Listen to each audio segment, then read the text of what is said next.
repeal the Affordable Care Act, otherwise known as Obamacare. Kevin. Thank you, Speaker. Since Obamacare was passed, my family's been personally affected.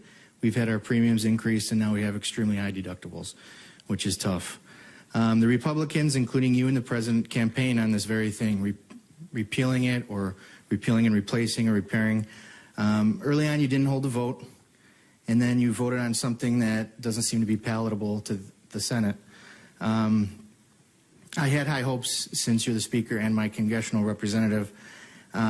What happened? How have you not been successful up until this point as a leader to get this done like you promised? Yeah, well, in the House, we did pass it. We passed it last May. We ran on a specific agenda. Remember, we called it the Better Way. It had a number of things that we thought were necessary to fix this country's problems. Obamacare is collapsing. It is collapsing under its own weight. Next year, it's projected 47% of all the counties in America. That's almost 1 in 2 counties in America are down to one health insurer. Since Obamacare started, premiums have gone up more than 100%. So this law is not working. It is a list of false promises. So to that end, we crafted a plan, we ran on the plan, and then we passed that plan in May. And as you may know, as you probably I'm sure know, for a bill to become a law, the House has to pass a bill, then the Senate has to pass a bill, and then you have to bridge those differences and pass it to the House and the Senate to go into law. The House has passed its bill. We're waiting for the Senate to pass theirs. Who wasn't disappointed that the Senate failed to pass that bill by 1 vote the other day? We all are. The reason we're disappointed that they failed to do it, yeah, okay, I set you up for that one, didn't I? Yeah. The reason I'm disappointed is because the status quo is not an option. Obamacare is not working. You just described your premium increases, your deductible increases. 1/3 of the counties in Wisconsin are down to one insurer right here. We've got dozens of counties around America that have 0 insurers left. So doing nothing really isn't an option. So the Senate, honestly, the Senate has to get back and keep at it. And so what I've been telling our friends in the Senate, get back to work. Get a bill passed. We will meet you in conference and figure this out. But we can't take no for an answer. And unfortunately, that's kind of where we are with the Senate right now. But the House has done its job. Let me say a few other things. The House has passed over 300 bills in the first 6 months of this Trump presidency. 300. DidYouKnow.gop. If you want to learn about what all we've done, go to DidYouKnow.gop. You probably don't know that in the House we passed a complete overhaul of career technical education to close that skills gap, to get people from where they are into the careers that they want. You probably didn't know that we passed a repeal and replace of the entire Dodd-Frank law because we're losing up to 1 community bank a day in America. This is where people get this is where small businesses get their money from, community banks, and we're losing them because of this law. You probably didn't even know that we overhauled the entire Veterans Administration to crack down on the fraud and the waste that was occurring with these waiting lists.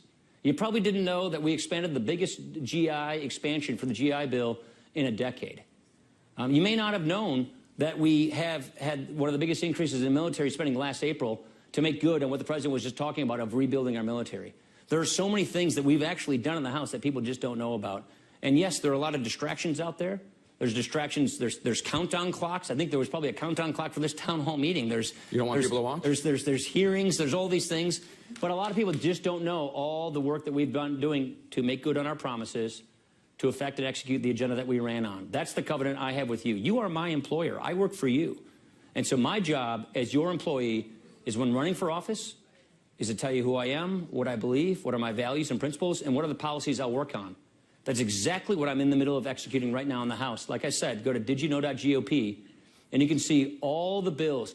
More bills have passed in the first 6 months of the Trump administration in the House than under Clinton, Obama, and both Bushes. Let me ask you a question. So we are moving our bills through the system to get our work done, to keep good on our promises. In terms of the Senate's agenda, the budget director, Mick Mulvaney, and President Trump have said that the Senate shouldn't vote on anything until they figure out the repeal and replace for Obamacare. Do you agree with that? Obviously, there is the whole debt ceiling issue coming up. But do you agree that they shouldn't vote on anything? No, I don't think functionally you can do that because there are a lot of deadlines that we have coming up on us. You just mentioned one of the deadlines. We've got S-chip. We have a bunch of other deadlines that are coming up.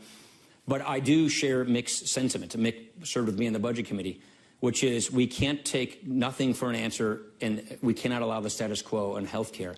Healthcare costs are skyrocketing. People are losing choices. The bill that we passed in the House, the whole premise of the bill is to lower premiums and give people more choices.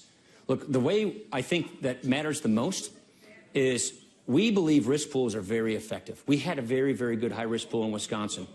And so when I talk about risk pools, what do I mean when I say that? We believe, as government, federal government, state government, we should fund the care for people with catastrophic illnesses. So that if you get a catastrophic illness like cancer or heart disease, you don't go broke paying for that health care. And by having direct care and subsidies, like we had in our risk pool in Wisconsin, for people with catastrophic illnesses, you dramatically lower the price of insurance for everybody else. 10% of the people in the Wisconsin risk pool, 10% of the people were in the risk pool in Wisconsin. The other 90% of Wisconsinites in the individual market had much cheaper, much more affordable health care with more choices and lower premiums. That's what we're proposing to do. Have funds for catastrophic illnesses so those people get support. 1% of the people in the individual market drive 23% of the costs. So if we basically say we will directly support those, I don't know, 8 to 10% of Americans who have a catastrophic illness, then the insurers only have to fund up to the catastrophic amount, insure up to there. So it's like property and casualty. I mean, we got the best quarterback in America, Aaron Rodgers, selling us insurance with discount double check. We got a lizard selling us Geico insurance. Why can't we do it that way with health insurance?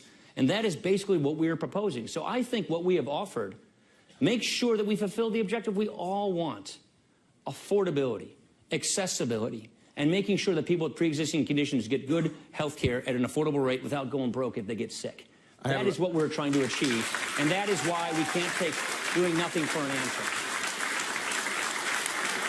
I have about 30 follow-ups, but this is a town hall, not an interview, so I'm going to go to tax reform, which is obviously a big challenge facing you and the Congress when lawmakers return to Washington in September. And the next question comes from Katie Verzal, who serves as the secretary for the Kenosha Republican Party. Katie.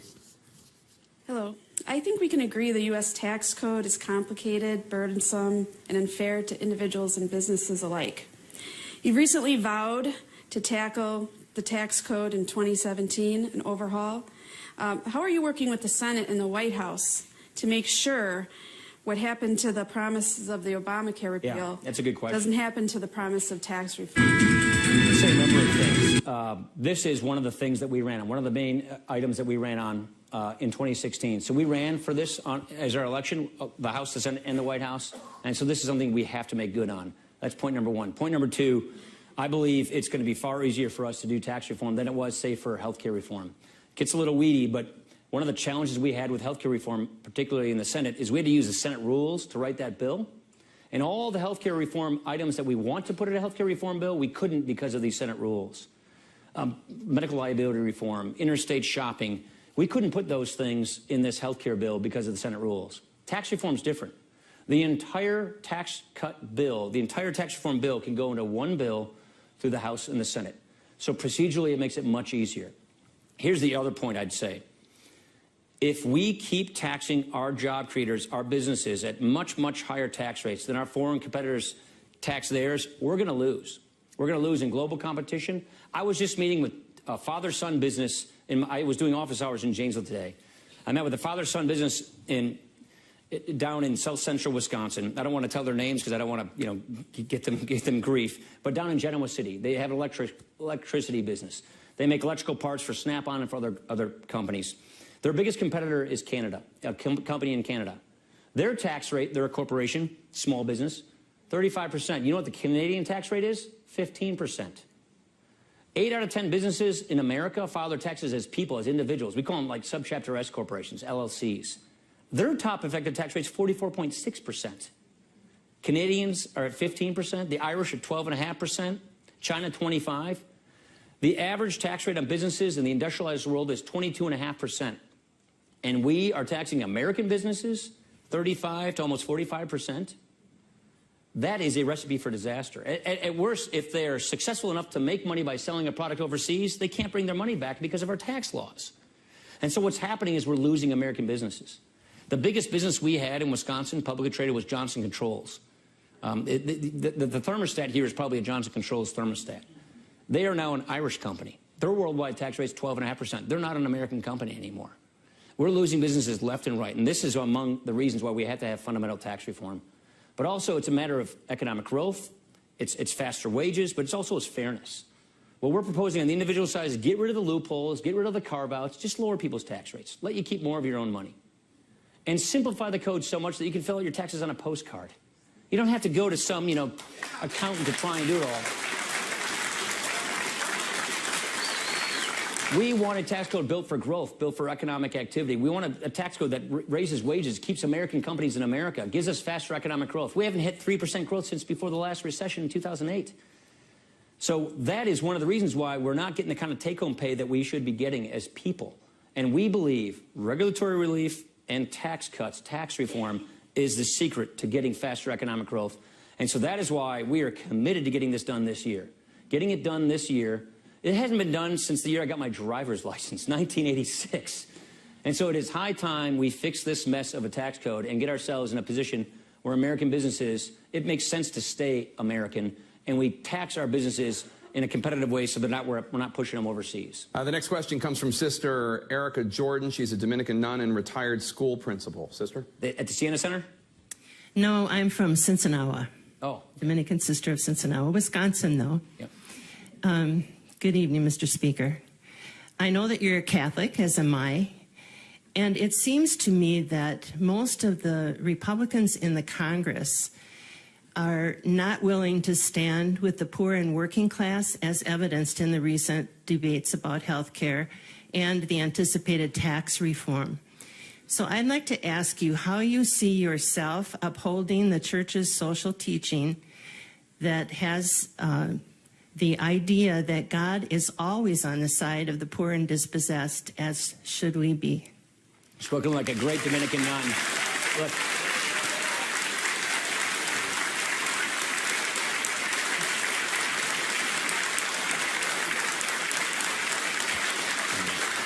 Sister, this may come as a surprise to you, but I completely agree with you. Where we may disagree is on how to achieve that goal. As you know, we all exercise prudential judgment in practicing our faith. And for me, the preferential option for the poor, which is something that's a key tenet of Catholic faith, that means upward mobility. That means economic growth. That means equality of opportunity. That, to me, means working with this guy over here at Gateway Tech to make sure that we can close the skills gap, to make sure that every person who wants a career and job can get the benefits. We actually just passed this bill in July. Before that, we passed another skills bill. That means, to me, taking this 20th century poverty program that we have, which is, we're in the 32nd year of the war on poverty, trillions spent, and guess what? Our poverty rates are about the same as they were when we started this war on poverty 32 years ago. So the status quo isn't working, sister. And what I think we need to do is change our approach on fighting poverty. Instead of measuring success based on how much money we spend or how many programs we create or how many people are on those programs, measuring on inputs, let's measure success in poverty on outcomes. Is it working? Are people getting out of poverty? And what I believe, when you look at it that way, I actually have a commission that Patty Murray and I set up that's underway right now to focus on these measurements.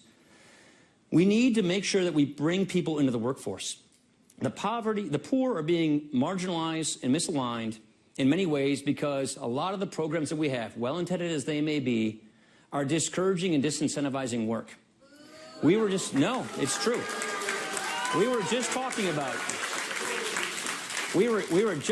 tax reform, and I was telling you about these successful small businesses in Wisconsin.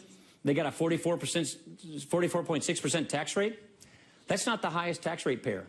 I mean, Aaron Rodgers, who deserves every salary, is not the highest tax rate payer in this state. You know who it is? It's a single mom getting 24 grand in benefits with 2 kids who will lose 80 cents on the dollar if she goes and takes a job. We have to fix that. And that is why we have to fix it, not by just kicking people off callously, but by making sure that we can customize these benefits to help a person get from where she is to where she wants and needs to be. That means we have these benefits phased out in a certain way that fits her needs and goes and fixes it. The model I'm talking about is one you're familiar with. It's the Catholic Charities model. Cristo Rey Parish, right 4 miles that way. Cristo Rey Parish has Catholic Charities that does a fantastic job, in spite of government, doing wraparound benefits for the poor to make sure that they get to where they are, from where they are to where they need to be. If only government would actually help do that as well. I think